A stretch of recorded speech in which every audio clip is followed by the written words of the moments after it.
Welcome to the Mobile Home Park Mastery Podcast, where you will learn how to identify, evaluate, negotiate, perform due diligence on, finance, turn around, and operate mobile home parks. And now, here is your host, the fifth largest mobile home park owner in the United States, Frank Rolfe. If you ever get bored, you might go on eBay or Etsy and put in the search bar mobile home park.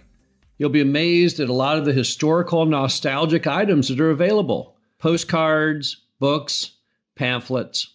I've been buying on there for years, and I think I have about one of everything at this point, so feel free to go on and shop and you're not going to hurt my feelings. One of the strange items I picked up over the years was the 1955 book called How to Build and Operate a Mobile Home Park by an author named L.C. Michelon. Now, Michelon apparently was not only a college professor, but he also built a mobile home park down in Florida, and he then wrote a book about the experience of how it worked. And it's one of the earliest books I've ever seen on the industry where it actually discusses in graphic detail how in the world it works, what the purpose is, what the point is, how to make money with it. This is Frank Rolfe, the Mobile Home Park Mastery Podcast. We're going to talk about so much that is similar today to how it was back in Michelon's time, now 67 years ago. Now, in one section of the book, he talks about all the many things that a mobile home park location must have to succeed.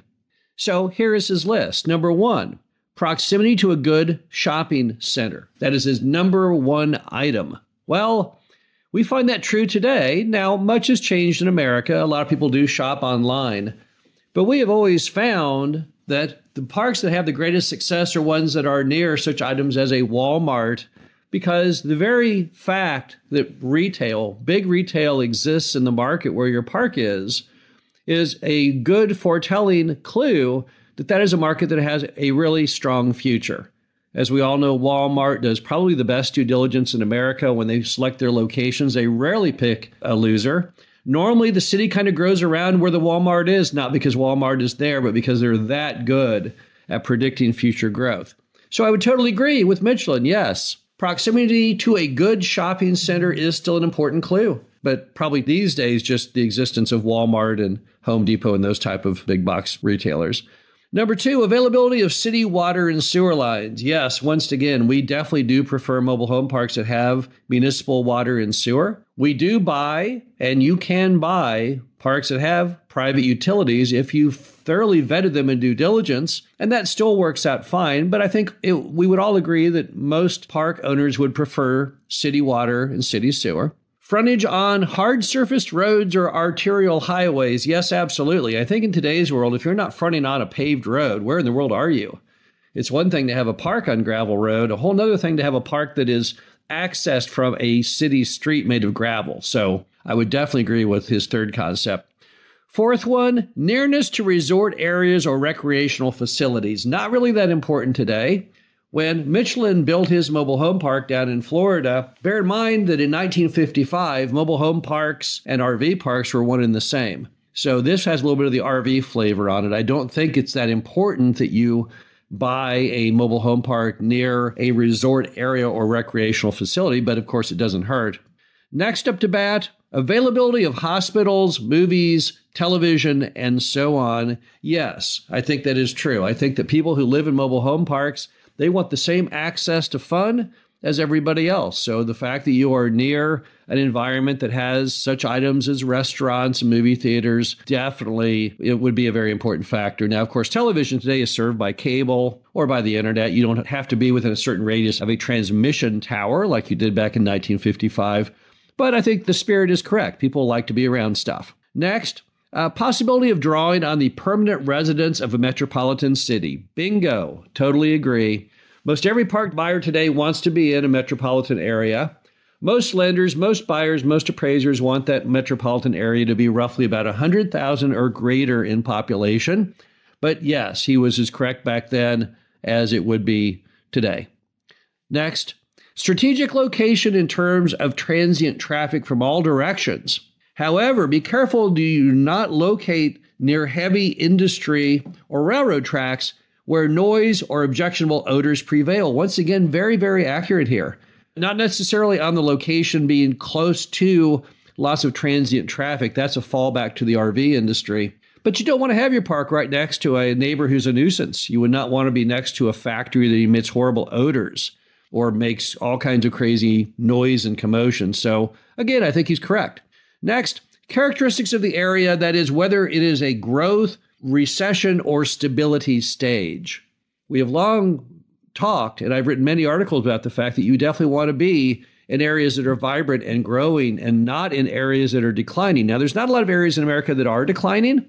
There are some in a micro example in every city, but in a macro example, it's hard to really pick places today. Detroit, Michigan used to take the brunt of all these discussions because Detroit showed nothing but ever declining population and industrial vibrancy, but now it has kind of hit bottom and bounced back.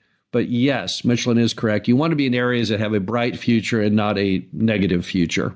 Next, typography and high level of land, because even back in 1955, people did not want to be in areas that flood. And ever since Hurricane Harvey, that's really been a important item, because you don't want to own a mobile home park where, despite all your hard work and effort in filling lots and raising rents and doing everything perfectly, it's suddenly washed away by some random rainstorm. So yes, Michelon was correct. And then finally, proper zoning. Absolutely. You cannot buy and ever succeed with a park that is in fact illegal. Parks come in three categories: either legal conforming, which means still legal, legal non-conforming, which means grandfathered, or illegal. The first two are fine, but the third is not. If you buy a park that is illegal, well, then your investment is effectively worthless. What you've bought is a piece of land and a use on that land which cannot continue on into the future. Further in the book, if you read on through, you'll see other glimpses of things regarding mobile home parks in 1955 that you'll say, gosh, that looks pretty similar today. In his description of what it's like to own a mobile home park, it says, on this land sets a new way of life, the mobile home community. You are the head of that community. If it were an elective office, you would probably be the mayor. All right, well, that's true. When you own a mobile home park, you control more than just an investment. You control the quality of life for all of the residents, and you are, in fact, in many ways, in control of their destiny. So it's a very serious undertaking. It's very, very important. You've got to think not only in the small picture of you and making money, but also in the big picture as far as you are responsible, and how you run that business will definitely impact those who live there. So if you do not draw a line in the sand and be intolerant of people who, for example, don't follow the community rules, which are there for the benefit of all who live there, then you will be responsible basically for a decline in the quality of life of the residents. So yes, you are the mayor of the town. You're responsible. You are the one who is the face of that town to the general community, and the decisions you make are very, very important. It also says in the book, in further descriptions of what it's like to have a mobile home park, you see, too, a new kind of community spirit. People no longer live in homes socially isolated from one another. They are now part of a self-contained community where people can have sociability when they want it, or privacy when they need it. That's one of the great strengths of mobile home parks. It was so spotlighted during the COVID crisis. People learned they did not like attached forms of housing. They didn't like the inability to go outside and be in the yard. They liked the privacy, but yet they also liked the sense of community in mobile home parks. Park owners have realized for the longest time now that building that sense of community is one of your most important amenities. We have tried hard, as has almost everyone else, to take every inch of green space we have in the park and make it into some kind of an amenity. Places where they can meet, they can gather, they can have picnic tables and outdoor grills and playgrounds and whatever you conceive that's going to go ahead and bring them some form of recreational pleasure and a chance to meet each other is very, very important. The sense of community also spills over into such items as how you maintain the common areas and just how you try to unite the residents together. We try to do spring cleanup events annually where we get all the residents together to help clean up the park. We also have a communal meal, help them meet each other. That's an important step. We try and produce newsletters. We think that's, again, important to unite people and bring them up to date on the news. And just generally the attitude in the park. If your manager is very welcoming and very warm in their reception to the residents, greets them with a happy smile, those are the kinds of things that help build that sense of community. Time magazine wrote an article called The Home of the Future, and it all talked about the facts that mobile home parks were, quote, the gated communities for the less affluent, unquote. Many people objected to that because mobile home parks are, in fact, not necessarily the haven of the less affluent, but they are like gated communities, only often without the gates. There's a very strong sense of community present where all the residents get to know each other and support each other, and that support network is very, very important to their quality of life. The bottom line to it all is that mobile home parks really have not changed on a macro level much over the last 67 years. It's kind of remarkable when you look at almost any of these items that you can buy online on eBay and Etsy, just how similar things are. Although you will notice one big item. It's true of the Michelon book and the many postcards you can buy of parks back in the 50s and the 60s. The product today is much more appealing than it was back then. Even in Michelon's book, when he shows photographs of what he considers to be the state-of-the-art, the highest level of aesthetic experience, you'll look at those and say, gosh, that doesn't even look like what would be today considered a very undesirable property.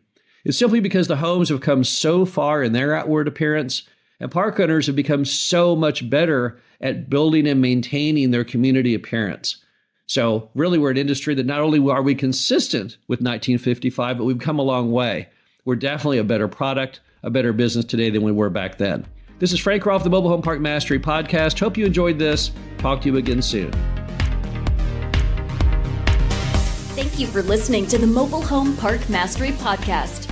Be sure to visit us at mhpmastery.com to subscribe to the show, read our show transcriptions, and access all of our great information on mobile home park investing.